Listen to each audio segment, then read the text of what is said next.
Boa noite a todos.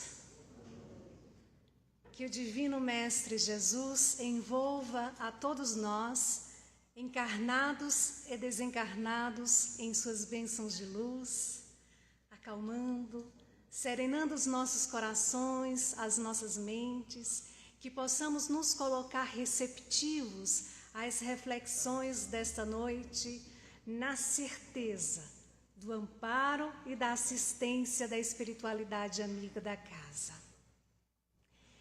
E que ao final possamos todos sairmos daqui melhores de que quando aqui chegamos. É sempre uma alegria aqui nos reunirmos nesta casa, que nos acolhe sempre com muito carinho.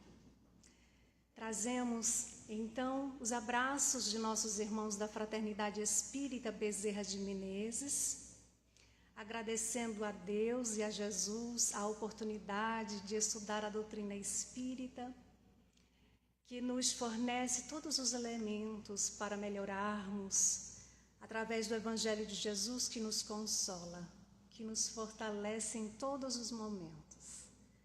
E assim, agradecidos, rogamos ao Mestre que nos inspire esta noite e envolva os nossos corações em suas bênçãos de paz, e que essa paz se estenda a outros corações que aqui não puderam estar, mas que irão nos acompanhar ao vivo pelo Facebook ou posteriormente.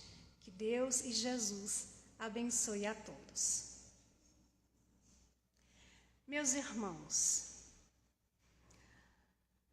no dia 24 de dezembro do ano de 1900, nascia no interior do estado do Rio de Janeiro, Ivone do Amaral Pereira, que teve uma infância muito difícil, muito incomum.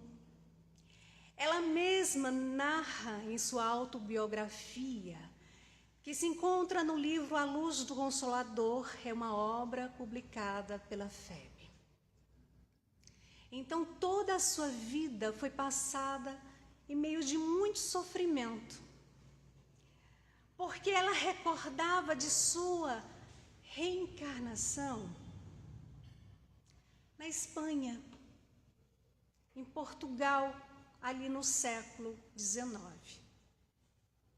E essas recordações faziam com que aquela menina sofresse muito.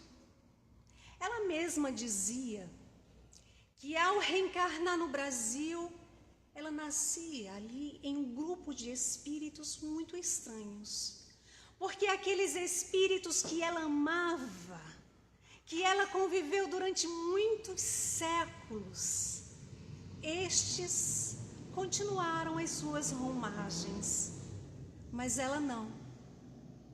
Ela ficou, renasceu sozinha aqui no Brasil, ou seja, longe daqueles espíritos. E aí, Kardec, em O Livro dos Espíritos, na questão 290, pergunta: os parentes e amigos reúnem-se sempre depois da morte? E os espíritos respondem: isso depende da sua elevação e do caminho que seguem para o seu progresso. Se um deles está mais avançado e caminha mais depressa que o outro, não poderão ficar juntos. E ao final da resposta, os espíritos ainda acrescentam, dizendo que a privação de ver seus parentes e seus amigos é, algumas vezes, uma punição.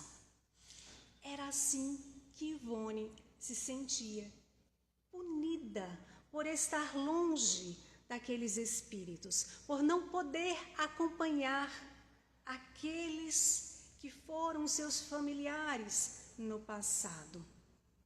No início de sua vida também foi muito difícil.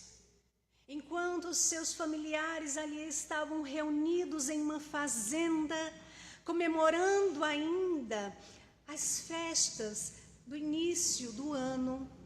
Ivone do Amaral Pereira, aos 29 dias, tem um acesso de tosse e para de respirar. Fica sem respirar durante 6 horas, com a boquinha roxinha.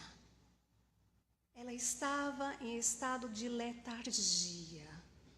Quando os sinais vitais ali ficam suspensos, quando o corpo apresenta ali todas as aparências de morte, mas ela não estava morta. É preciso lembrar, meus irmãos, que no início do século XX, nós não tínhamos os médicos e nem a medicina que nós temos hoje. Então, consideraram que Ivone estava morta. E aí, os familiares começaram a se movimentar para providenciar o sepultamento. Porém, a sua mãe, Dona Elizabeth do Amaral Pereira, ela sentia que a sua filha não estava morta. Então ela faz uma prece fervorosa, pedindo a Maria, Mãe de Jesus, que trouxesse a sua filha de volta. Porque o seu coração materno ali dizia que a sua filha estava viva. Então ela diz assim: minha mãe, eu não sei o que aconteceu com a minha filha, mas se ela retornar, porque assim imagino, porque assim eu sinto, se ela retornar, farei com que ela dedique toda a sua vida ao seu coração de mãe. Mas se for de tua vontade que ela morra, assim consentirei. Naquele momento, Dona Elizabeth vai para o quarto ao lado, onde estava a sua pequena Ivone, em um berço. Eles ainda não haviam colocado ela no caixão. E ela ali com as roupinhas branquinhas, com a coroinha de flores na cabeça. A sua mãe espalma as mãos sobre a sua filha, colocando ali todo o seu amor, como que intuitivamente aplicando um passe. Ivone desperta. Ela dá um grito, porque a coroinha de flores espetou ali a sua cabecinha. Então ela retornou. Mas ela retornou não a uma vida de alegrias, e sim de duras provas, sendo o primeiro reflexo do suicídio. Quando ela tinha por volta de mais ou menos 5 anos de idade, ela começa a ter percepções mediúnicas. Começa ali a ver espíritos com tanta nitidez que muitas vezes confundia ela com os parentes. Ela tinha uma relação também muito complicada, muito conturbada com o seu pai. Porque ela não enxergava no senhor Manuel José Pereira a autoridade de pai biológico. Ela olhava para ele muitas vezes, ele ainda muito jovem, e ela dizia assim: o meu pai é um homem de cartola, que tem as roupas compridas, usa uma bengala, tem cabelos brancos, não é igual a esse aí não, esse aí não é meu pai. Imaginem para vocês o que era para uma menina, o que acontecia para uma menina ali no início do século XX, no interior do país. o que é que ela levava? Umas boas e quentes palmadas.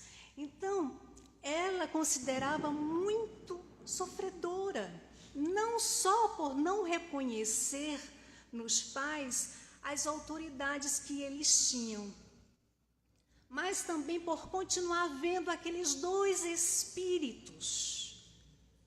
Um era o espírito de Charles, aquele que ela considerava como pai, de cartola, roupas compridas, usando bengala, cabelos brancos. Esse era o pai que ela considerava, que foi seu pai no século XIX. O outro espírito era do seu ex-marido, Roberto de Canalejas, que foi médico espanhol em sua última encarnação e cuja morte levou ela ao desespero e ao suicídio. Então, ela sentia uma solidão muito grande, a solidão dos afetos que ela abandonou ali no século XIX. Então, ela queria o palácio, ela queria estar naquele palácio que ela habitou na Espanha. Ela queria a carruagem, ela queria aquelas roupas, aqueles vestidos de renda, de seda, mas a realidade, como Ivone, era completamente diferente. Porque Ivone era uma menina muito pobre, ali, do interior do país. Os seus pais ficavam abismados. Então, a vida ali para Ivone, de ter que viver ali a infância e ao mesmo tempo ter que dividi-la com aquelas criaturas que ninguém mais enxergava, a não ser ela mesma, era algo que lhe causava grande sofrimento, era algo muito doloroso. Então, meus irmãos, por vezes, permite o alto, a integração de espíritos ainda não vinculados naquela família, para fazer com que aquela família possa acolher aquele espírito, possa ampará-lo, possa ajudá-lo, possa conduzi-lo a um caminho melhor. Como também fazer com que aquele espírito que foi acolhido possa começar a valorizar os laços de família do passado, a família espiritual, a família que não havia sido valorizada. E aí temos o exemplo de Ivone, que não reconhecia nos pais esses laços. Para ela, eles eram espíritos completamente estranhos. Então, ela entendia que ela estava passando por um processo provacional e até expiatório, por não ter valorizado os laços de família do passado. No livro Vida e Sexo, ali no capítulo 2, Emmanuel nos traz este esclarecimento dizendo: por meio do casal aí estabelecido, funciona o princípio da reencarnação, consolante as leis divinas, possibilitando o trabalho executivo dos mais elevados programas de ação do mundo espiritual. Vejam que coisa extraordinária que é o trabalho que existe entre a família espiritual e a família corporal, através do processo da reencarnação. Inclusive, Joana de Ângeles, no livro Jesus e o Evangelho à luz da psicologia profunda, ela afirma para lembrarmos sempre que a reencarnação também é processo psicoterapêutico de amor divino, de justiça magnânima, que oferece a cada um de nós os meios de melhorarmos através do esforço de cada um, de nos dedicarmos no trabalho do bem, de nos dedicarmos em nossa transformação moral, de colaborarmos para poder avançarmos. Então, portanto, a reencarnação é instrumento de depuração, ou seja, de purificação, de libertação para o espírito. Como também a família corporal é depuradora da família espiritual. Em um Evangelho segundo o Espiritismo, capítulo 14, item 8, intitulado Parentesco Corporal e Parentesco Espiritual, ou a parentela corporal e a parentela espiritual, vai depender aí da tradução. Então, Kardec ali vai nos apresentar 2 tipos de família. A família formada pelos laços do espírito, pelos laços espirituais, que são duradouros, que são de fácil identificação, pessoas que se sentem bem na companhia do outro, e as formadas pelos laços corporais, e essas se ligam, estão ligadas pelos laços consanguíneos. Então, o espírito que irá habitar o corpo, ele pode ali não se identificar, ele pode ali não ter a menor afinidade com aquela família. Inclusive, pode ali estar diante de um inimigo do passado, agora no presente, porque os espíritos nos lembram que todos nós temos um passado de erros, todos nós, e que nos reunimos também com aquelas pessoas que prejudicamos e que fomos prejudicados. No livro Vivências do Amor em Família, é uma obra organizada por Luiz Fernando Lopes, onde ali ele compilou, ele reuniu as histórias, muitas histórias de Divaldo Franco, mas tem uma história ali que nos chamou muita a nossa atenção e tem a ver com o nosso tema. Quando ele vai falar da experiência no próprio lar, porque ele tinha uma irmã que foi para ele disse assim, que ela foi uma mestra, ensinando-me resignação, coragem e muita paciência. Então ele disse que ela experimentava os seus dramas pessoais, comum a qualquer criatura. Mas os seus problemas, eles aumentavam devido a alguns distúrbios fisiológicos e até de comportamento. Porém, o problema mais grave era a relação que ela tinha com o pai.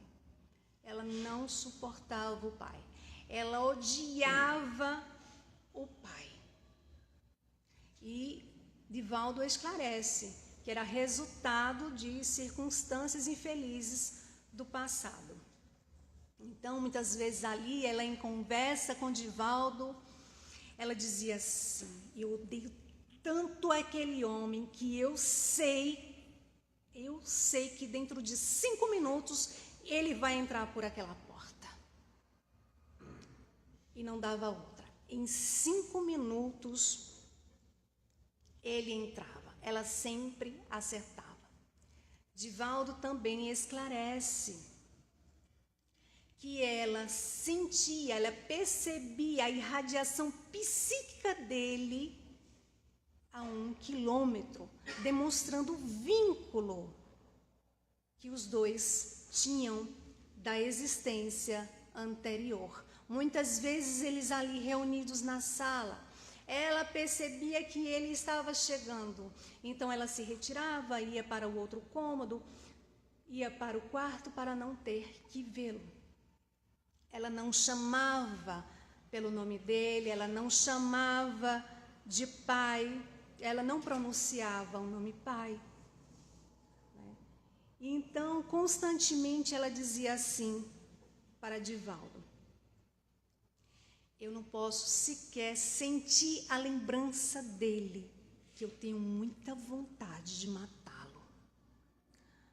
Um dia, Divaldo, viajando com o seu pai de ônibus,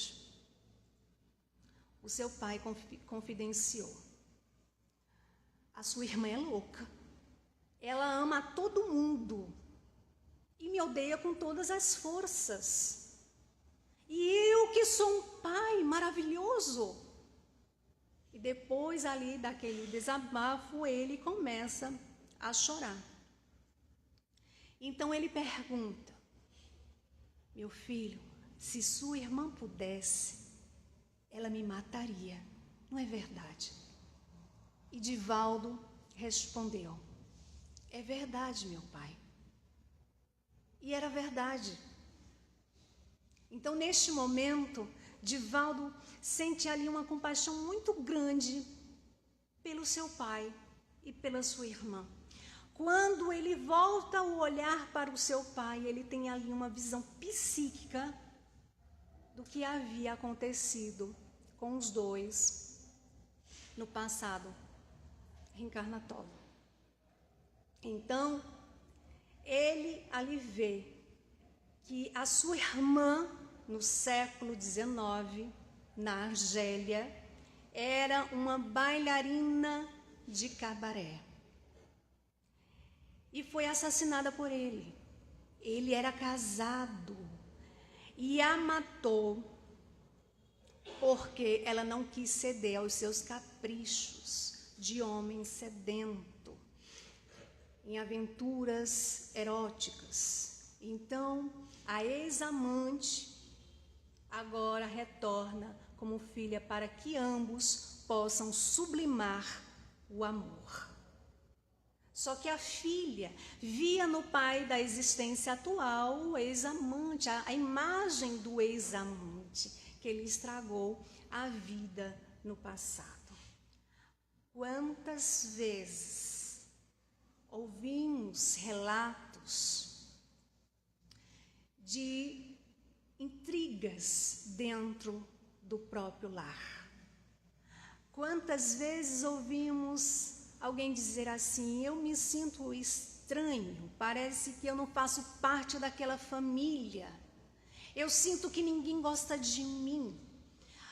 Quantas vezes ouvimos falar de pais que odeiam filhos, de filhos que odeiam pais, de irmãos que se odeiam? Quantas vezes ouvimos nos noticiários tragédias dentro do próprio lar? Será que não seria mais fácil cada um nascer em uma cidade diferente, em um estado diferente, em um país diferente? Será que não seria mais fácil? Quem sabe nascer em até um planeta diferente? Mas se assim for, meus irmãos, qual o objetivo de estarmos aqui neste mundo de provas e expiações? Qual o objetivo de encarnarmos junto daqueles que nos fizeram mal ou que nós fizemos o mal? E aí é importante entender o objetivo de estarmos aqui neste mundo físico. Então Kardec pergunta, na questão 132 de O Livro dos Espíritos: qual o objetivo da encarnação? E os espíritos respondem: Deus lhes impõe a encarnação a fim de fazê-los chegar à perfeição. Para uns expiação, para outros missão, mas para alcançar essa perfeição tem que sofrer todas as vicissitudes da existência corporal. Então, primeiro, Deus, que nos ama infinitamente, que nos criou, que quer que alcancemos a perfeição, claro, a perfeição relativa que todos nós podemos alcançar, que é a felicidade. O que ele faz? Impõe ali a reencarnação. Detalhe, com a bênção do esquecimento do passado. Porque se lembrássemos do que fizemos em existências anteriores, sentiríamos muita vergonha. Porque se há coisas que na encarnação presente lembramos e sentimos vergonha, e muitas vezes dizemos assim, mas onde eu estava com a cabeça? Como é que eu pude fazer aqui? Como é que eu pude agir desse jeito, daquele jeito? Bate ali o arrependimento. Imagine, se lembrássemos do que fizemos em existências anteriores.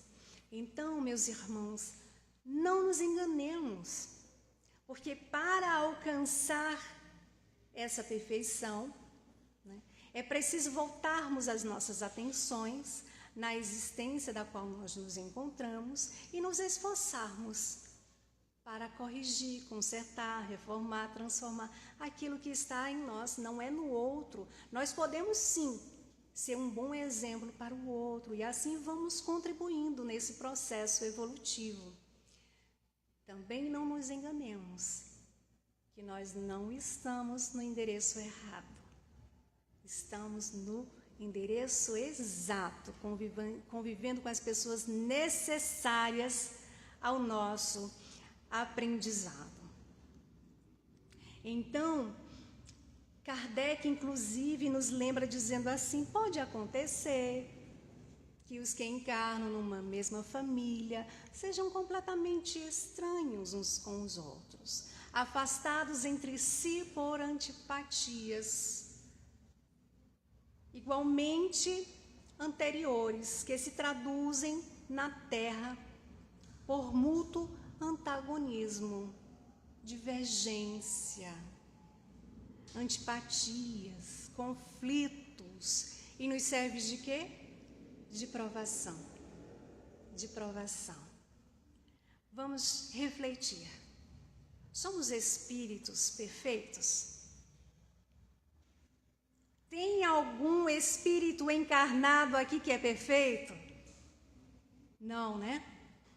Então, se concordamos que não somos perfeitos, e por isso habitamos um mundo inferior de provas e expiações, porque somos espíritos imperfeitos, estamos no processo para aprender, para avançar. Mas, por enquanto, nós somos espíritos imperfeitos. Então, se assim somos, por que ficar exigindo que o outro seja perfeito? Por que exigir que o outro seja perfeito se nós não somos?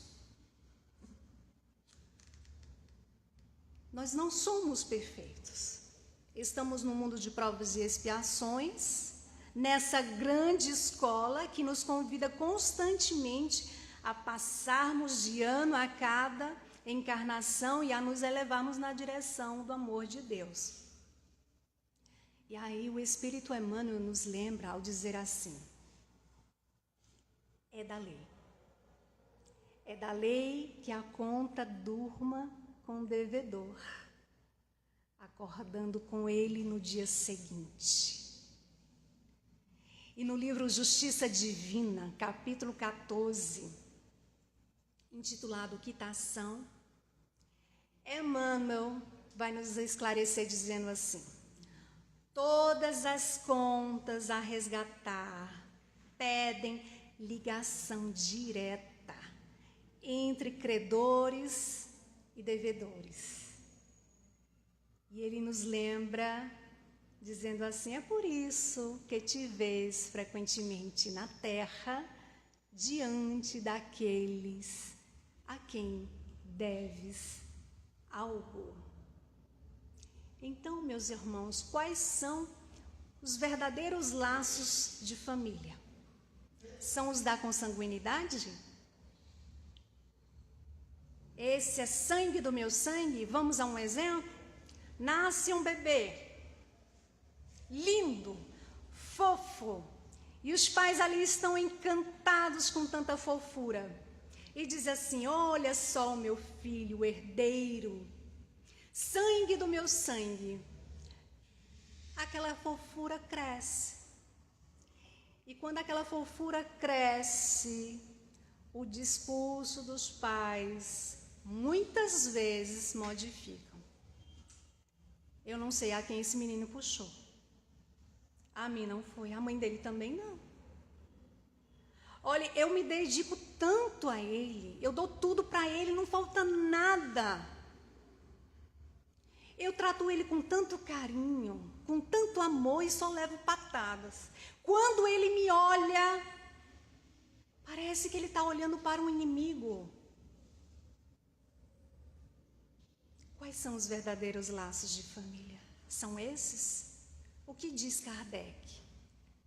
Kardec esclarece que os verdadeiros laços de família são os da simpatia e da comunhão de ideias, que prendem os espíritos antes, durante e depois de suas encarnações. Então, como agir diante de uma situação difícil? Daquele que olha, é difícil, está sendo difícil conviver ali, que não tem aquela união, aquela simpatia. Como é que devemos agir diante de uma situação difícil dentro do próprio lar? Vamos lembrar do exemplo de Divaldo Franco, quando falou da experiência dentro do próprio lar. Com a sua irmã, ele disse: a minha irmã foi uma mestra, ensinando-me resignação, coragem e muita paciência. Não nos enganemos, estamos cercados de mestres, de mestras, nos convidando ao exercício, não só da resignação, da coragem, da paciência, mas da tolerância, de compreender que o outro está ali na sua limitação, que cada um tem o seu tempo, de respeitar ali as diferenças, porque não adianta querer ser cristão na rua, se não somos dentro de casa. A caridade no sentido da palavra como entendia Jesus, questão 886 de O Livro dos Espíritos, benevolência para com todos, indulgência para com as imperfeições alheias, perdão das ofensas, nos convida primeiramente ao exercício dentro do próprio lar. E aí, meus irmãos, vamos lembrando também, vamos aprendendo que aqueles espíritos, que há espíritos que reencarnam e que não era mais necessário reencarnar em nosso mundo, em nosso planeta Terra. E vamos ter vários exemplos. O primeiro que lembramos é o que está no livro Há 2000 anos.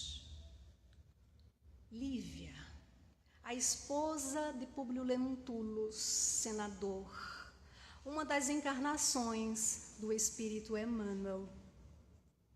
E ela está ali, na missão, no objetivo de reerguer, de ajudar aquele senador orgulhoso, intransigente, que se achava melhor do que todo mundo.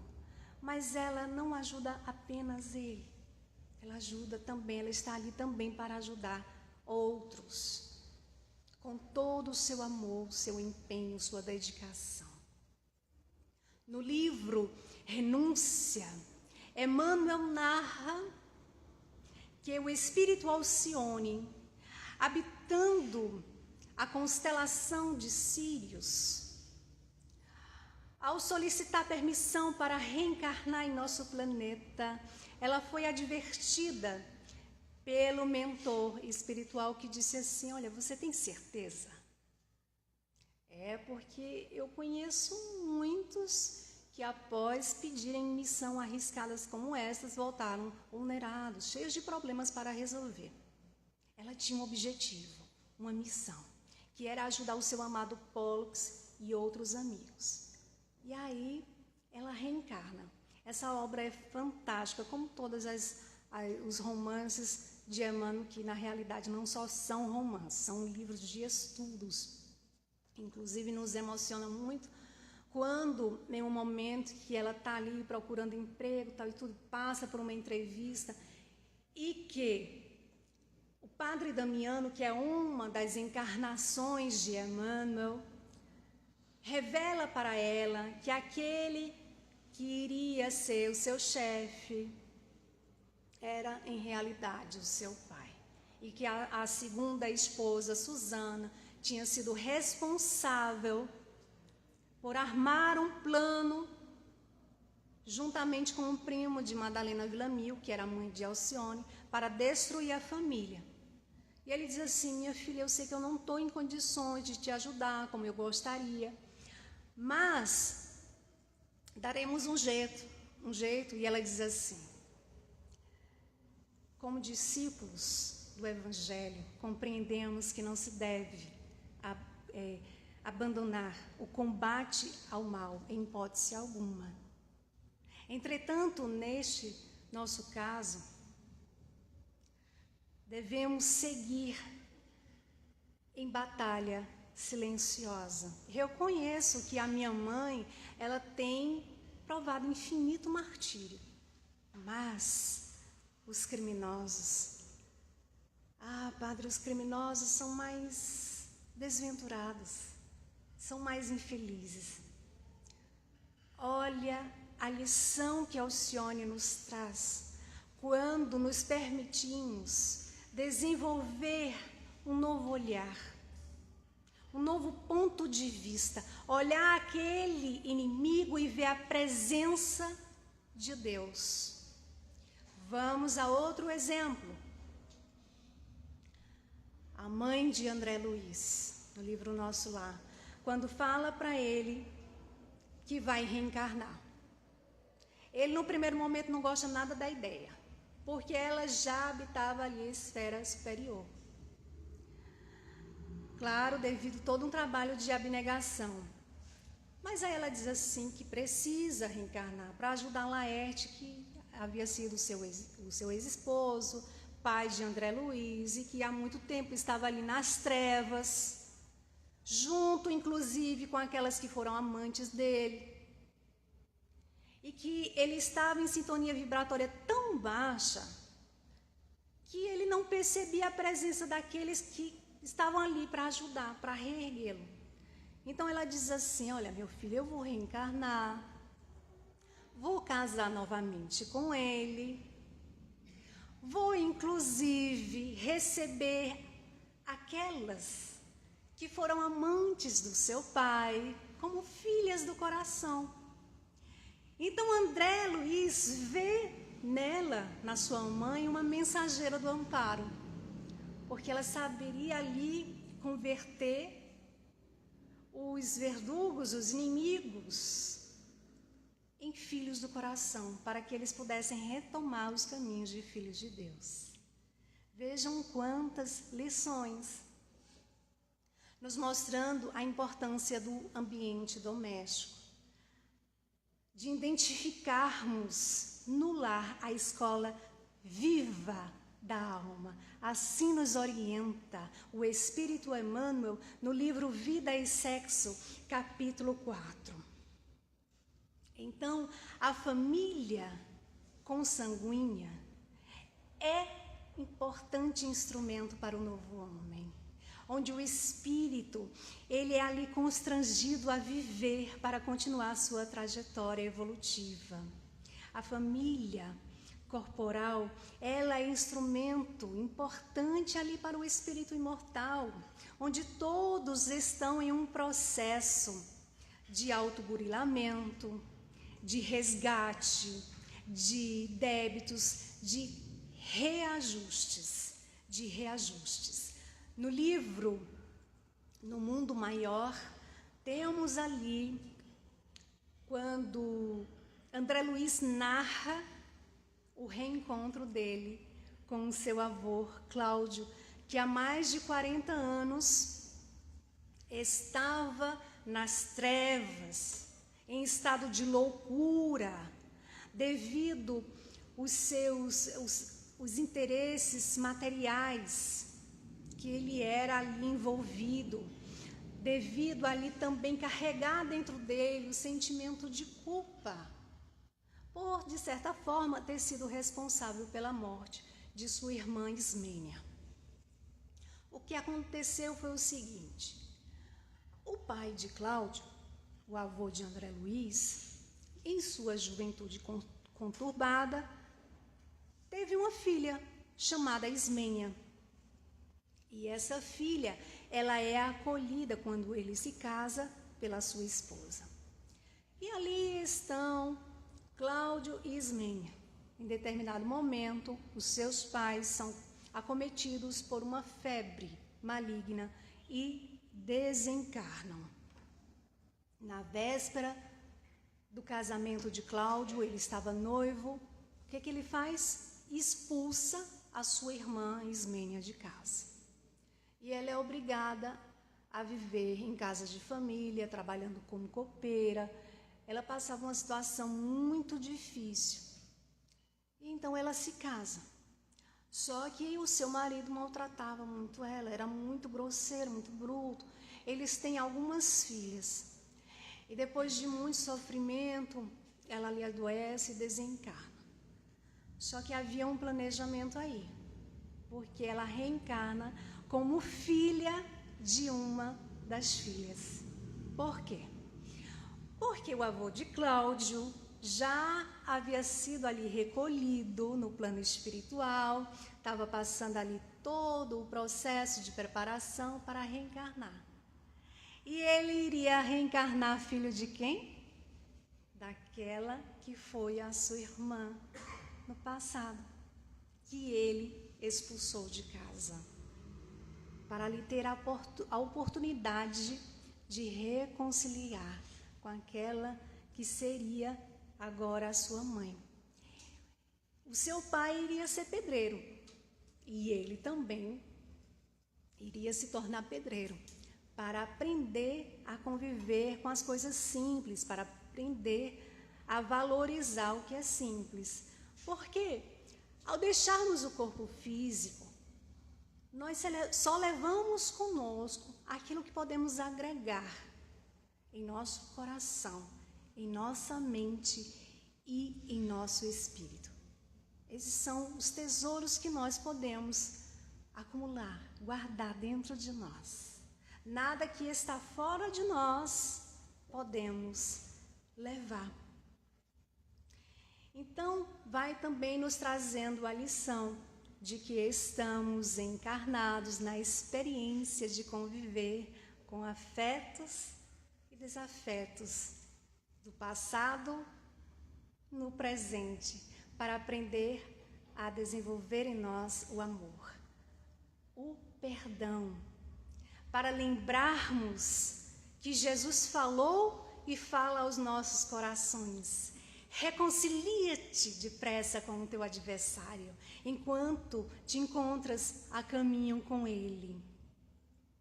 Vamos vendo, meus irmãos, que a consanguinidade, ela não representa a legítima afinidade. A legítima afinidade, ela só existe em termos espirituais. Vamos lembrar agora rapidinho o que Kardec diz ali no Evangelho. Ele nos apresenta 2 tipos de família. As famílias formadas pelos laços espirituais, que são duradouras, que perpetuam-se no plano espiritual através da migração de almas, purificando-se, crescem continuamente à medida que afetos vão ali acontecendo, vão surgindo no decorrer das existências. E há aquelas famílias formadas pelos laços corporais. Essas extinguem-se. Por quê? Por falta de alimento espiritual, podendo dissolverem-se civil ou moralmente na existência atual. Então, era essa mensagem que Jesus dizia ali aos seus discípulos: aqui estão a minha mãe e os meus irmãos. Isto é, a minha família pelos laços do Espírito. Porque todo aquele que faz a vontade do meu Pai que está nos céus, estes são o meu irmão, a minha irmã, a minha mãe. Jesus se referia à família espiritual, que reúne os que se afinam em sentimentos e ideais. Esses que se destacam da família ali corporal, que é provisória. Mas não nos enganemos, porque essa família provisória, essa família corporal, ela é instrumento importantíssimo para o desenvolvimento moral do espírito, como também para a formação e crescimento da família espiritual. Jesus não estava negando ali a sua mãe e os seus irmãos, de forma alguma. Ele estava ali aproveitando o momento, como aliás ele sempre fez. Ele estava ali demonstrando a existência da família espiritual, que é a mais importante, que é a mais prazerosa para o espírito. Você é aquela que está no esforço de fazer a vontade do Pai que está nos céus. Você é aquela que está no esforço ali de colocar mais amor no dia a dia. Você é aquela que está no esforço de tratar o outro da maneira que gostaria de ser tratado. Você é aquela que está no esforço de entender que cada um tem o seu tempo. Você é aquela que está no esforço de desenvolver o perdão aqui dentro. Porque quando desenvolvemos o perdão em nós, não importa o que o outro pense, fale ou faça ao nosso respeito, nós não nos sentiremos atingidos, magoados, porque entendemos que cada um tem o seu tempo e ele está na sua limitação, porque ainda não desenvolveu em si o perdão, o amor que Jesus nos convida a amarmos uns aos outros como Ele nos amou e nos ama. Então, que está ali naquele esforço de amar a qualquer próximo. Então, meus queridos, através desses reencontros, vamos tendo a oportunidade de sermos participantes da nossa família espiritual, de respeitar o outro nas suas diferenças. Que possamos, meus queridos, nos esforçarmos para transformar os laços consanguíneos em laços espirituais. Que Deus e Jesus abençoe a todos nós, que possamos retornar para os nossos lares envolvidos em muita luz e muita paz. Gratidão imensa a todos. Muita paz.